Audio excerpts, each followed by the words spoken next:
दिल्ली से लेकर यूपी तक सख्ती का बुलडोजर भरपूर दौड़ रहा है। दिल्ली में आज जसोला में एक्शन होना था, लेकिन फिलहाल पुलिस तैनाती को लेकर मामला अटक गया है। तो उधर यूपी में योगी सरकार का सख्ती का बुलडोजर दौड़ रहा है। गाजियाबाद के दासना में एसपी से जुड़े नेता के घर पर आज एक्शन हुआ। यहां उस्मान नाम के शख्स से बरसों पहले घर बसा दिया था सरकारी जमीन पर और नाम दे दिया था उस्मानगढ़ी। उधर मेरठ में भी माफिया से जुड़े ठिकाने आज मटियामेट हो गए। तो बलिया में कार्रवाई को लेकर विधायक ने तहसील जलाने की धमकी दे डाली।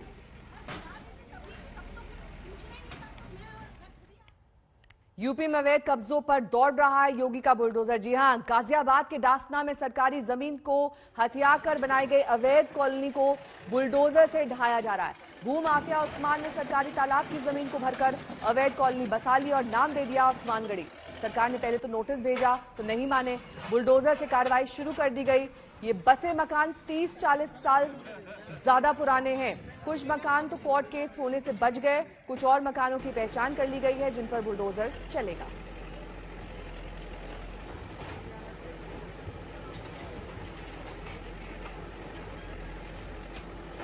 गाजियाबाद में दासना वो जगह जहां पर बुलडोजर की कार्रवाई आज देखने को मिली। ताबड़तोड़ कई मकानों पर एक साथ ये बुलडोजर दौड़ा। ये मकान दरअसल अवैध रूप से सरकारी जमीन पर बनाए गए हैं। इसे नाम उस्मानाबाद का दिया गया है। कई मकान जो गैर कानूनी है। उधर मेरठ में गैंगस्टर के अवैध कब्जे को सरकारी बुलडोजर ने ढहा दिया है। 2.5 लाख के नामी बदमाश के खास गुर्गे की 7 अवैध दुकानें बुलडोजर ने गिरा दी हैं। मेरठ की ये कार्रवाई बुलडोजर, यहां पर योगी का एक्शन, ताबड़तोड़ एक के बाद एक कई दुकानें धराशायी कर दी गई।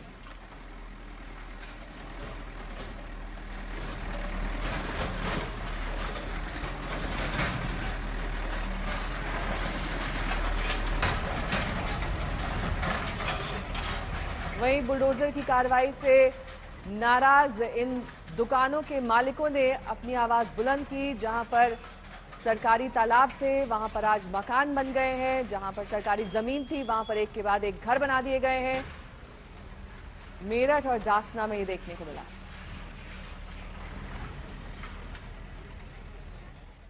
वहीं बलिया में बीजेपी विधायक केतकी सिंह ने बेकाबू तेवर दिखाए, पूरे तहसील को ही जलाने की धमकी दे डाली। सुनिए उन्हें।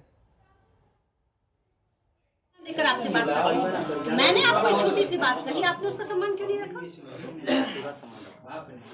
सम्मान देकर आपसे बात करते हैं। मैंने आपको एक छोटी सी बात कही, आपने उसका सम्मान क्यों नहीं रखा?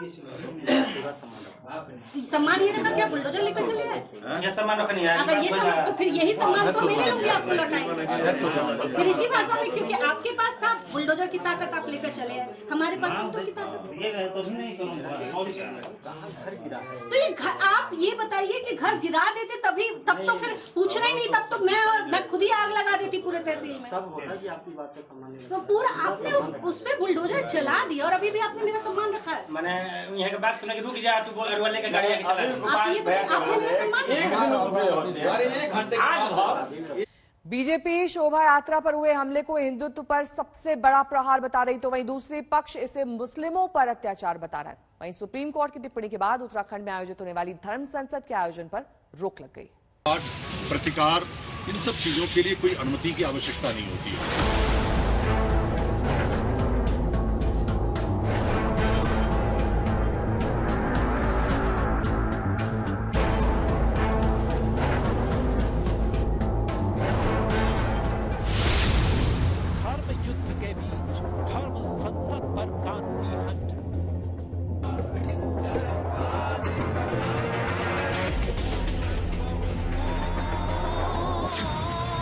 हरिद्वार में धर्म वाली महापंचायत पर रोक। यहाँ पर एकत्र होना गैर कानूनी है। लेकिन बस हमारी एक ही रिक्वेस्ट रहेगी कि अगर ऐसा कुछ मीटिंग या ऐसा कुछ है तो स्वामी जी आपसे प्रार्थना है कर बार उसको आप थोड़ा सा देखो क्या है मीटिंग, तो अब जहाँ 10 लोग रहेंगे तो बात तो करेंगे ना। नफरती लाउड स्पीकर को नहीं मिली मंजूरी। हम नाम ज्यादा मानने वाले लोग हैं और वैसे भी मैं LLB हूँ जेएनयू से, तो मैं कानून तो जानता हूँ इतना। मैं पहले भी कह रहा था, मेरे मुंह से एक शब्द ऐसा नहीं निकलता जो हमारे फंडामेंटल राइट से बाहर। सुप्रीम कोर्ट की सख्ती पर नर्म पड़ी सरकार।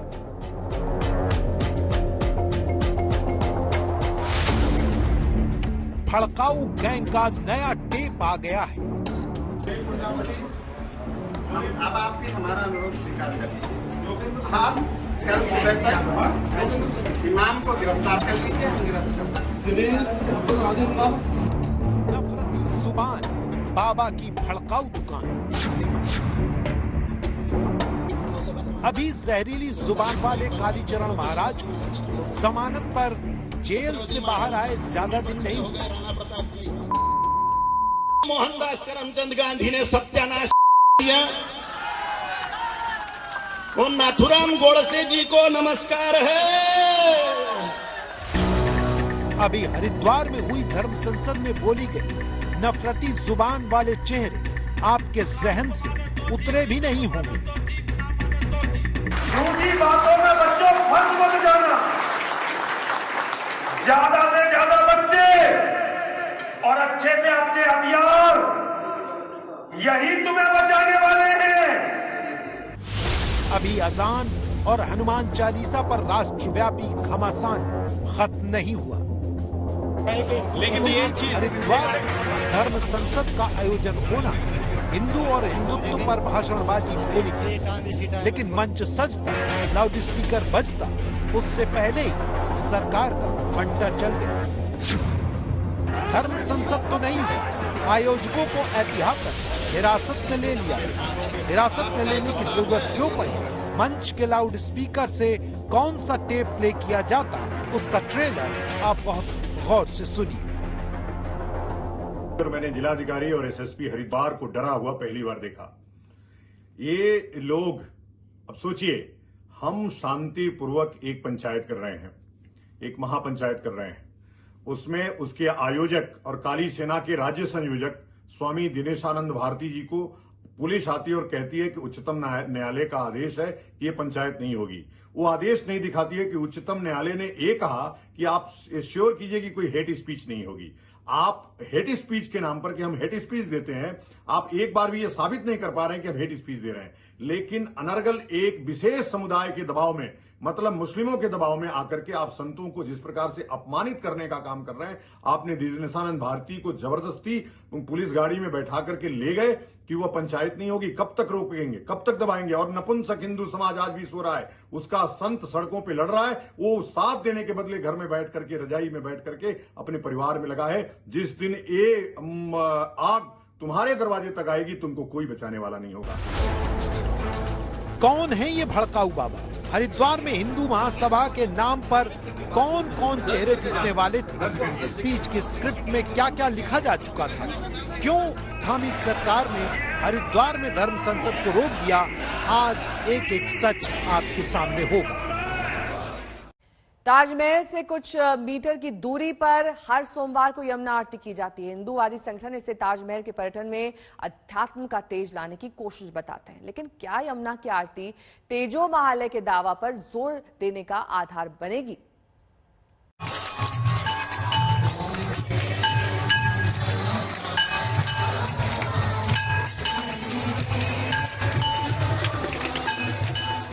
सूरज ढलने के बाद और अंधेरा होने से पहले आगरा में ताजमहल के गुंबद हर सोमवार को यमुना आरती की लौ में देखे जा सकते हैं।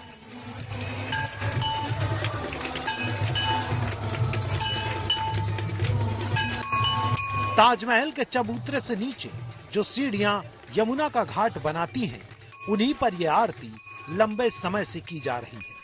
मकसद ये कि ताजमहल के पर्यटन में अध्यात्म का पुट दिया जा सके। यहाँ पर हमारे सभी भक्तगण, सहयोगीगण, मित्रगणों के द्वारा काफी समय से प्रयास किया जा रहा है कि हमारी यमुना मैया की आरती को एक विश्व का स्वरूप दिया जाए।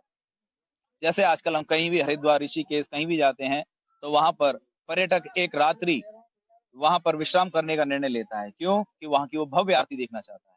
तो हमारा भी ऐसा ही एक संकल्प है कि हम भी आगरा को एक अलग पहचान दें, सबको बताएं कि गंगा ही नहीं, भारत में एक यमुना भी है जिसकी आरती एक विशाल होनी चाहिए।